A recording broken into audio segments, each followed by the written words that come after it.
Good afternoon, everyone. It's Kirsten here for a Thursday Spa Business Break. I was off last Thursday. It was American Thanksgiving, and I also had a horrible, horrible cold that I'm now getting over. So back at it. So I want to talk to you today about, how do you get through difficult times in your spa business? Because guaranteed, if you have any kind of business, doesn't mean just because it's a spa business, but any kind of entrepreneurship is really, really tough. And I know there's a lot of conversation out there about, especially if you're an employee and wanting, there's a lot of encouragement to go on your own as solos and the like. But, the reality is it's a tough gig, and there's a lot that goes on behind the scenes that are extremely disheartening. There's a lot of peaks and valleys, and not just in your first few years of business. If you are forward leaning as an entrepreneur and you're constantly trying to do better as a spa owner, to serve your clients, to create a career that's fulfilling to you and for your team, you are, it's a constant churn. Like, we constantly have to keep going with it. And we have to keep going with it even when it's really frustrating, when it's really difficult, and when we are considering maybe throwing in the towel. I think it's unrealistic to expect that we're not going to have these moments. It's just part of being human. The human experience is about it's about seeing the differences in life. It's seeing the light and the dark and experiencing the bad and the good. If we didn't have those differences, we wouldn't know what was great and what wasn't great and what we wanted and what we don't want. So big picture, it's just part of the human experience to have the kind of the good, bad, the pull, do I keep doing this? Do I quit? It's all just part of entrepreneurship and being human. But how do we pull through those really difficult times? I kind of liken entrepreneurship a lot to parenting. So if you are a parent, you can probably relate in that you can't really imagine, not having your kids. It's not anything that you would want to not have, but it's really tough. We all go through really difficult times as parents, but we care about our kids, we love our kids, we believe in our family, and we persevere to find solutions until we find the solution, we action it out, and then we start seeing some relief. It's the same kind of thing with your spa business. So the first thing I want to share and bring the conversation to light is it's really tough. You will have peaks and valleys, and the frustrating part is that we often only see the peaks of everybody else's business. We don't see those spa owners being vocal about, there's some weeks where it's really hard to get out of bed because they're struggling with depression or anxiety or, they've been struggling in their business for quite a long time and they're just really losing the faith and just can't feel like they have any get up and go and are absolutely wondering if this is, if they should throw in the towel and just close out business. Now, I do two things. If you're in this position or have been in this position, maybe you have your own little techniques, but these are my two techniques. If I'm feeling, and I have absolutely 100% been there many, many, many, many times where I'm like, I don't even know if I want to do this anymore. For whatever reason. Could be something going on in my personal life, could be just a frustrating growth initiative that I haven't been able to figure out how to move through and just want to give up.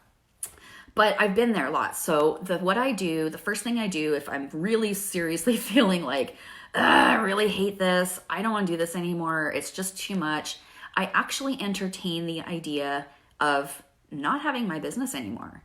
I entertain the idea of what would I do? What could I do? I entertain the idea of being an employee. I entertain the idea of going back to giving aesthetics as an employee or being a spa manager, just so that I don't have to worry about constantly hustling for my paycheck, right? So I entertain the idea of, okay, if I just let go of the pressure of like, I have to have this business and I could be an employee, is that something I want to do?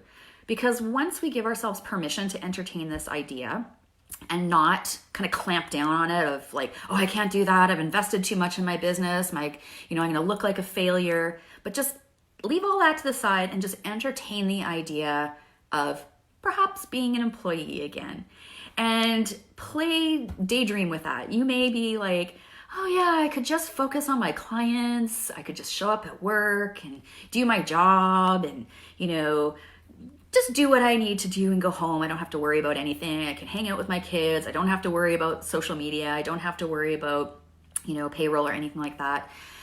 However, the next part of that is to start entertaining the idea of how you would feel in a new role, a new position as an employee. For me, it's fun for a couple of minutes, but I know myself enough that I just would not be fulfilled. There have been times in my life where I have been an employee and I felt really fulfilled. I took a break from spa ownership. It was a really good time in my life to do that. I had a little kid. I'd moved to a completely new city, and it was the right thing to do. But I started feeling the feels of entrepreneurship pulling me again, and I did end up opening up my a smaller business. In fact, in this space right now, that's my office now. This was originally my little aesthetic studio.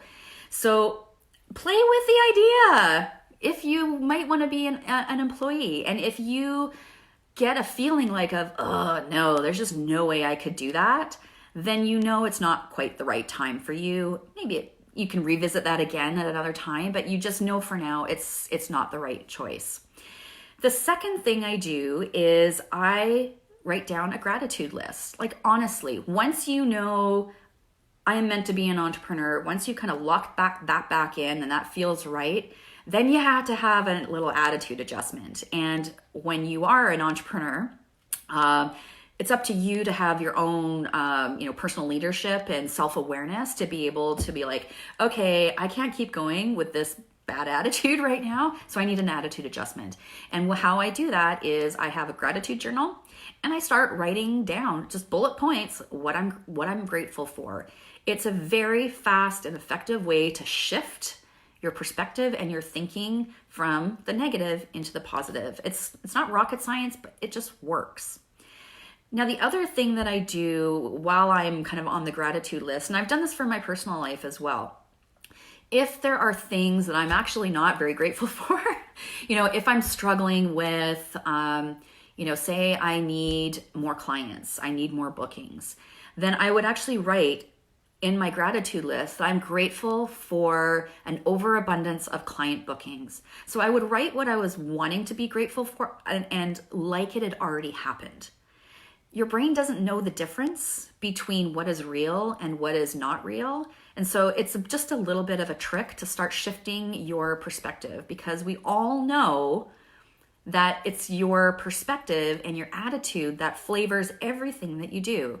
And if you can't seem to get yourself out of a negative perspective, it's going to be really hard to shift out of this path that you're on right now. So if you're in this space, or you have found yourself in this space before, do yourself a favor and give yourself 2 little techniques. One is to entertain the idea of giving this all up.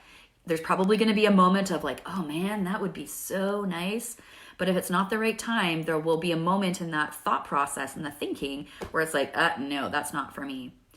Sometimes I have actually spent, not just a few minutes thinking about giving up entrepreneurship. Sometimes I've entertained it for a couple of weeks when things were really not going the way I wanted them to be. Excuse me. So play that game of what would happen what would it look like if I was not an entrepreneur? And then once you've gotten back into that feeling and being like knowing which direction you might be needing to go into, excuse me, still not quite over my cold. Once you feel more locked into, look at being really clear, okay, no, I'm not ready yet to give this up, then play the gratitude game. Write a little gratitude list. There's been times in my life where I've had to write gratitude lists every single day.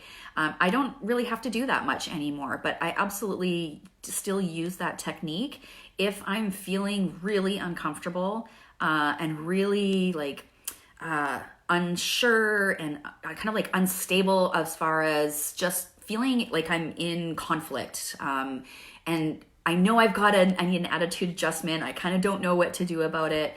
I go into my gratitude journal and just start writing my list of things I'm grateful for. And I do that daily until I'm starting to feel better. All right. So I'm curious if you do your own gratitude list to help shift your attitude. There's lots of times when we as entrepreneurs need to give our head a shake, and we don't have a boss that's going to tell us you need to give your head a shake. We need to be able to have that personal self-awareness. It's a lot of what leadership is, to be able to like, hey self, all right, we need a conversation. You've got a bad attitude right now, and yeah, I can see why, but this needs to shift. This needs to change because it's not doing me any good. So I'm talking about this today because I know a lot of you are super busy at the spa. A lot of you are feeling a lot of pressure at home. And this is like prime time. Like, even though if you're really busy at the spa and there's money coming in and it's, things are going well that way, you may be feeling an imbalance as far as I cannot do this all. I can't be the mom and the business owner and the wife or partner and have some time for myself. It can just feel too much and make you want to throw in the towel. So that's why I wanted to talk about giving you some techniques to shift your attitude, and to also just give you permission that, yeah, it's okay to feel this way. We all feel this way. And just because you just only see the positive stuff on social media doesn't mean that we're not all going through our own stuff behind the scenes. We just need to have some skills in order to manage those valleys, so that the valleys just don't seem so big and they don't go on for so long. All right, that's it for me for today's Thursday Spa Business Break. I'd love for you to pop in on the conversation as far as your experience of going through these hard times in spa entrepreneurship, and how you get yourself through them. Because, the reality is just it's going to be ups and downs and ups and downs. And sometimes you might have a long period of time of downs. And other people, we're all experiencing those. So we need to talk about this stuff. This has to do with mental health. This has to do with leadership. This has to do with growth initiatives. It's all tied in together. And if we're not talking about it and not, at least being aware of the areas that we're really struggling in, how we're going to find solutions for them, right? It's just as easy as that. Okay, that's it for me for today's Thursday Spa Business Break. I will be here next Thursday at 12 noon Pacific. See you then.